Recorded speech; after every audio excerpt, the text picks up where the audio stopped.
Haiti's World Cup journey. They said it couldn't be done. Not now. Not like this. Not when the country is bleeding. But Haiti doesn't know how to quit. This is the story of how a nation on its knees stood up and ran to the World Cup.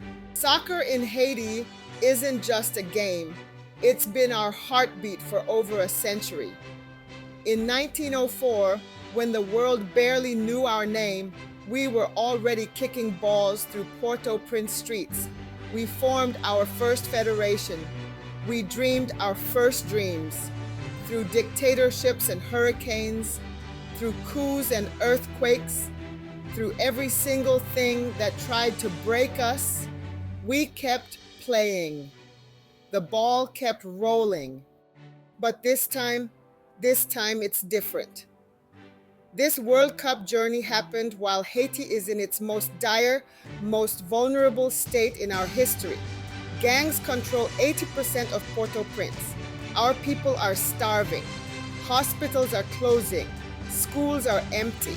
Mothers are fleeing with children on their backs, and a government that only cares about 5% of the time, if we're being generous. While politicians count their money in air-conditioned mansions, our players trained on fields with no grass, with no water, with no hope of payment. They did it anyway. Let that sink in for a moment. In a country where you can't walk certain streets without risking your life, where electricity is a luxury, where clean water is a dream, our athletes found a way to be world class. When they should have been thinking about survival, they were thinking about strategy. When they should have been broken, they were building. When the world expected us to disappear, we showed up on the biggest stage on earth. Imagine what we could do with a government that actually cared. Imagine if those 22 players on the field had the same support of the field. Imagine if the federation had funding, if the fields had grass, if the coaches had resources, if the youth programs had equipment. Imagine if our leaders loved Haiti even half as much as these players do. Just imagine. But here's the thing about Haitian people. We don't wait for permission to be great. We don't need a government to tell us we matter. We don't need a perfect situation to chase perfection. These players looked at impossible and said, "Watch this." They trained in the chaos. They strategized in the darkness. They believed when believing made no sense. They did it for the grandmother selling mangoes in Pétionville, who stops to listen to the game on a crackling radio. They did it for the father in Miami who left everything behind but still bleeds red and blue. They did it for the child in Cap Haitien who kicks a deflated ball and dreams of wearing the national jersey. They did it for every Haitian who's been told we're not enough. This World Cup qualification isn't just about soccer. It's proof that Haiti's spirit cannot be governed, cannot be controlled, cannot be killed.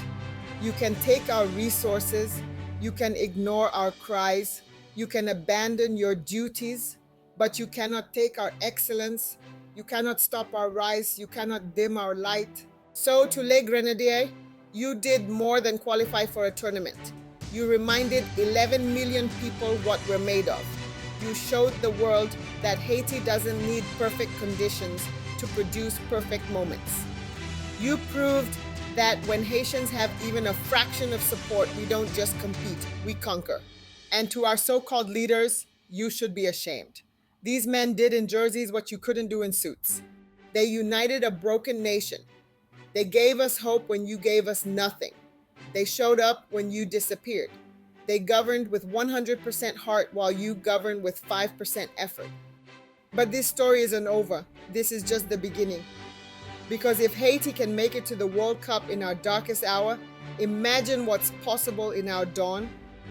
If we can excel with almost nothing, imagine us with something.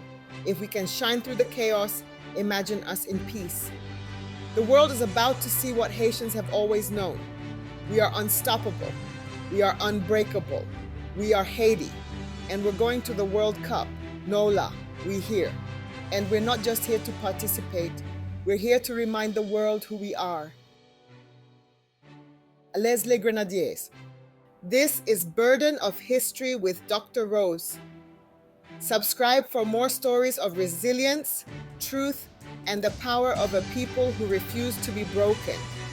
For every Haitian who refuses to give up, for every dreamer who sees beyond the darkness, for every believer who knows our time is coming, this one's for you.